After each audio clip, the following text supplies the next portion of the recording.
Ерөнхийдөө ямар эрсдэл байж болох вэ? Одоо ерөнхийдөө төсөв явна гэдэг нь улс төрийн хүрээнд бол тодорхой болчихлоо чиглэл ярьж байна. Тэгэхээр ямар эрсдэл байж болзошгүй вэ гэдгийг санал яриа. За энэ өмнө бас энэ телевизийг үзсэн суугаа бүх хүмүүстээ өнөөдрийн мэндийг хүргэе. Тэгээд сүүлийн үед бол бас Оросын холбооны улсаас одоо хийн хоолойг Монгол улсаар дамжуулах талаар бол бас яригдж байна. Тэгээд энэ маань бол одоо оны өмнө бол одоо ерөнхий сайд хөрсөхгүй бол Оросын холбооны улсад айлчж явах үеэр бол яригдж байсан асуудал. За зөвхөн одоо яг тэр ерөнхий сайд хөрс ухаан үед яригджсэн асуудал биш. Сүүлийн бараг 20 жилийн бүхэл одоо улс төрийг тэргүүлжсэн Монгол төрийн тэргүүнээс ахуулаад одоо төрийн зүтгэлтнүүд ерөнхий сайд их хурлын дарга тус бүртээ айшлах болгондоо ярианы сэдвүүдээ бол Монгол улсаар дамжуулж одоо энэ хийн хоолойг бол одоо татъя гэдэг тийм хүсэлтийг бол Монгол улс очих болгондоо ярьдаг байсан. Тэгээд тухайн үед бол судалж үзье л гэдэг тийм л хариуг өгдөг байсан. Тэгэхээр яагаад судалж үзье гэдэг хариуг өгөөд байсан бэ гэхээр Оросын холбооны улс бол бас Европ руу за одоо тэр бас Украин гэх юм уу тэр улсууд руу бол бас хийн хоолой дамжигдж байсан түүх туршлага байдаг. Тэр хийн хоолойн дээр бас маргаантай асуудлууд гарч ирээд тэр нь одоо улс орны төдийгүй 2 3 улсыг дамсан тийм том одоо геостратеги эдийн засгийн одоо асуудал болж хурцаар тавьж ирсэн учраас яг одоо Оросын холбооны улсын барьж исэн бодлогын хүрээнд бол нэг улс руу хийн хоолой татахтаа одоо дунд нь өөр улсаар дамжуулах нь бол эрсдэлтэй байна гэдэг бол нотлогдсон асуудал байхгүй. Тэгээд тэр хүрээнд бол Монгол улсыг тойруулаад нэг талаар нь баруун талаар нөгөө талаар нь зүүн талаар бол хоёр хоолойг бол Оросын холбооны улс бол сүүлийн одоо 3 жилийн хугацаанд бол маш идэвхтэй ажиллаад бараг холбох шатнд руу орчлоо. За тэгээд Монгол улсаа дайруулж ингэж тавих гэж байгаа гээ хувьд бол Оросын холбооны улсд бол ямар нэг юм эрсдэл нь ингээ маш буурчж байгаа учраас монголоор явуулахад байж болох юм а гэсэн тэр судалгаа бол орж ирж байгаа. Дээр нь тэгш өндөрлөг тал нутагт байрладаг Монгол улсын хувьд бол одоо ямар нэгэн тийм өндөр хоолойнуудыг дамжихгүйгээр шулуун одоо ингээ тавьж байгаа гэдэг утгаараа эдийн засгийн хувьд цаг хугацааны хувьд бол хамгийн үр дүнтэй одоо коридор гэх юм уу тийм хоолой болж явж байгаа. За нэг талаас бол хийн хоолой орж ирснээр бол Монгол улсад бол бас маш том одоо эдийн засгийг тэлэх иргэдийн ахуй амьдрал сайжрах одоо энэ нүүрс одоо халуун дулаан бүх зүйлүүдийг бид нар газ шингэрүүлсэн шатдаг хийгээр ингээд шийдээд явхад бол маш том ахиц дэвшил бол гарна. Гэхдээ нөгөө талаар нь бол маш том эрсдлийг Монгол улсад буцаагаад авахд орж ийн бид нар.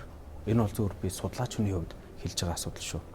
Яагаад вэ? Яагаад авахд орж байгаа юм бэ гэдэг талаар ингээд зөвхөн тодруулаад ингээд хэлэхэд за сүүлийн бараг 70 социализмд одоо бид нар 70 жил за арчлан одоо сонголт игээд 30 жил бараг л 100 жил бол одоо хуучнаар бол зөвлөл социалист холбоот улс одоогийн Оросын холбооны улсаас бол одоо нефт импорт шатдаг тусалдаг бензин шатхууны хувьд бол бараг л 100% гээд хэлэхэд боломжтой тийм хараат байсан.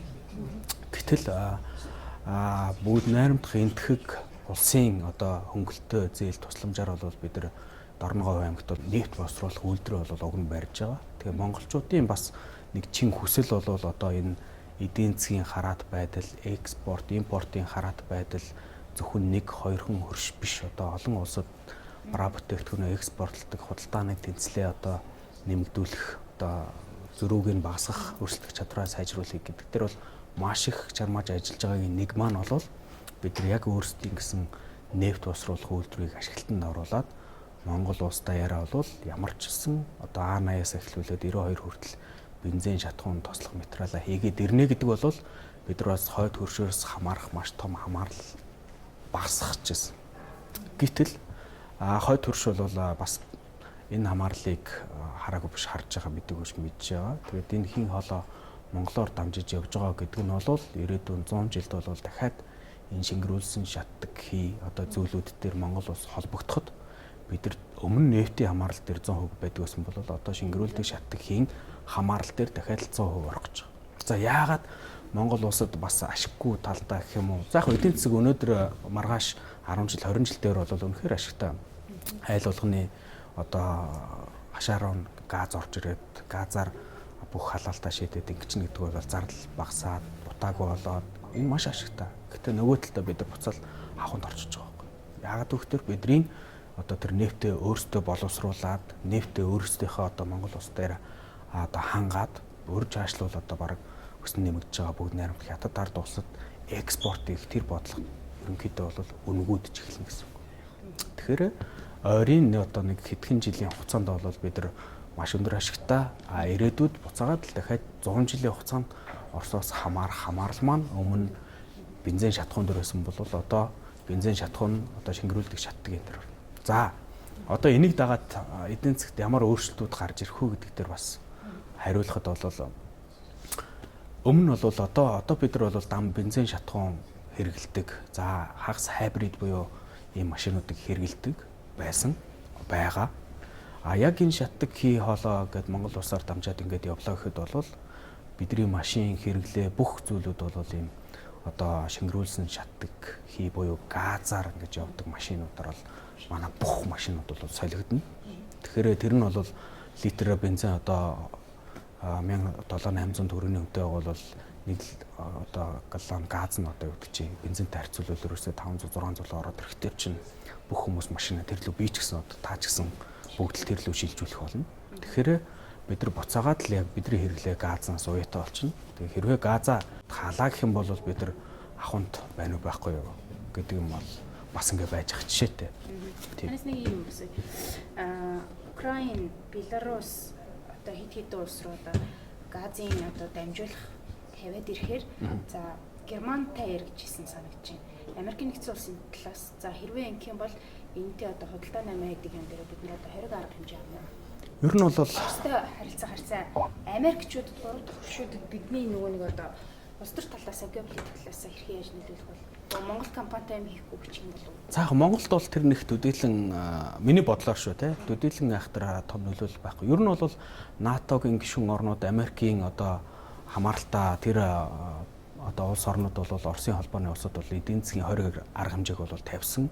Сүүлийн одоо бараг 5 орчим жил бол Орос бол эдийн засгийн бас хүнд байдалд байгаад тэгээд өснө нэмэгдэж байгаа бүгд найрамдах хятад ард улсын хэрэглээ гэдэг бол дэлхийд дээр маш их хурцтай өсөд байдаг. Тэнд бол одоо тэр газ юу л очиж ин тэрийг бүгдийн шингээх чадвартай улс байгаа учраас Орос бол бас эдийн засгийнхаа одоо аргагүй байдал гэх юм уу эдийн засгаа төрөгдөх байдлаар одоо тооцож бас шингэрүүлдэг шатдаг явах зүйл нь бол судлагдаж бас ингэж шийдвэрлэгдэх замд орж ах шиг байгаамаа. Тэгэхээр нэг талаасаа бол энэ бол одоо маш том одоо боломж, нөгөө талаасаа бол маш том эрсдэл гэж харж байгаа. За дээр нь Оросын холбооны улс ягаад өмнө одоо нөө түрүүн би ярианд дурдсан монголоор шууд одоо шийдгээгүй юм бэ гэхдээ одоо бидний арталд тува одоо юу гэдэг чинь бүрээд халимг одоо яг Оросын энэ зүүн одоо станууд гэж ярьдаг республик тэр одоо улс орнуудын эдийн засгийн нийгмийн байдал нь бол тодорхой хэмжээгээр бас сулгарсан. Төрний одоо нөө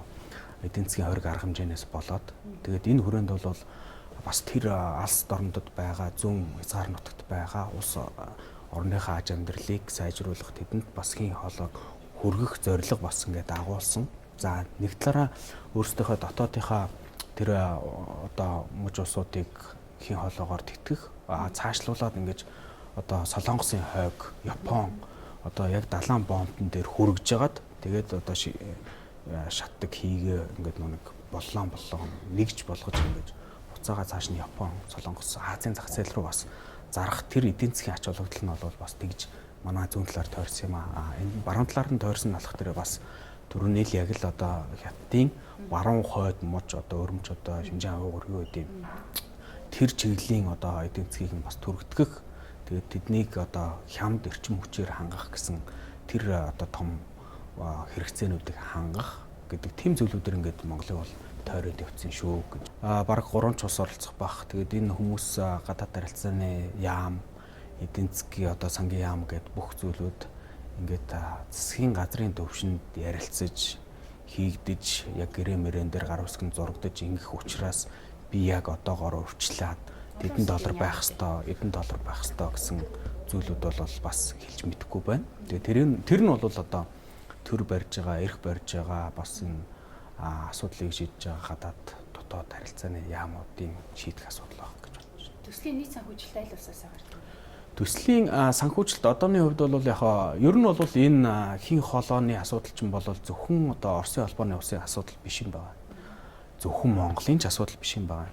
Ер нь бол бүгд найрамдах хятад ард улс 2013 онд одоо нэг бүс нэг зам гэдэг тэр одоо том хөтөлбөрийг хэрэгжүүлсэн. Тэгээд тэр хөтөлбөрт маань бол одоо нийтдээ 70 гаруй улс орн болвол албан ёсоор одоо энэ нэг бүс нэг зам гэдэг хөтөлбөр төр бол бүр ингэ нэгдэж ороод гэрээгээ байгуулад тэгээд 1000 гаруй төсөл хөтөлбөрүүд болвол одоо бүр ингэ хэрэгжээд 1000 гаруй одоо олон улсын байгууллагууд санхүүжуулагч Азийн хөгжлийн банк одоо юу гэдэг нь Дэлхийн банк тэр Хятадын экспорт импорт банк гэдэг одоо ийм олон төрлийн байгууллагууд бол одоо ингээд оролцоод ингээд явж байгаа. Тэгээд өснө нэмэгдэж байгаа Хятадын одоо энэ хэрэгцээг хангах өөр дөр илүүдэлтэй байгаа тэр гаргаж байгаа бүтээгдэхүүнүүдийг дэлхийн нийтийн одоо нэг торгоны замаар ингэж олон улсад ашигтай байх зарчмаар ингэж томьёолж гаргаж ирж байгаа ийм том төсөл хөтөлбөрийн хүрээнд бас шийдэгж явж байгаа тийм л замын зураг юм шүү. Тэрнээс гэвгүнд Оросын одоо нэг эдийн засгийн хориг арга хэмжээнд оронгуудаа Монголыг хоёр талаар нь тойруулаад одоо дундуур нь явхад их асуудалгүйгээд ингээд явж байгаа юм биш. Ер нь бол нэг бүс нэг зам одоо гэдэг тэр том хөтөлбөрийн хүрээнд худалдаа авагч нь бүгд найрамдах хятад ард улс болон Азийн одоо тэр орнууд за түгээгч нь бол Оросын холбооны улс дамжин өнгөрүүлэх транзит тээврийг нь бол Монгол улс хариуцж ингээд. Ер нь бол бид нар бол одоо дамжин өнгөрүүлэх тэр транзит тээвэр дээрээс одоо тээврээр ярих юм бол тэн дээрээс л одоо ашигаа хүртэнэ. Гэтэ ашиг бол мөнгөн байдлаар ч хүрч болно. Эсвэл бол гэрээ хэлцээний дүнд тохирсон тэр одоо хувьдаа одоо өөртөө бас ингэж өөрийнхөө хотуудыг газар холбоод эдийн засгаа дөрөвдөх мөрөгдөх гэдэг ийм юмнууд бас яригдж байна.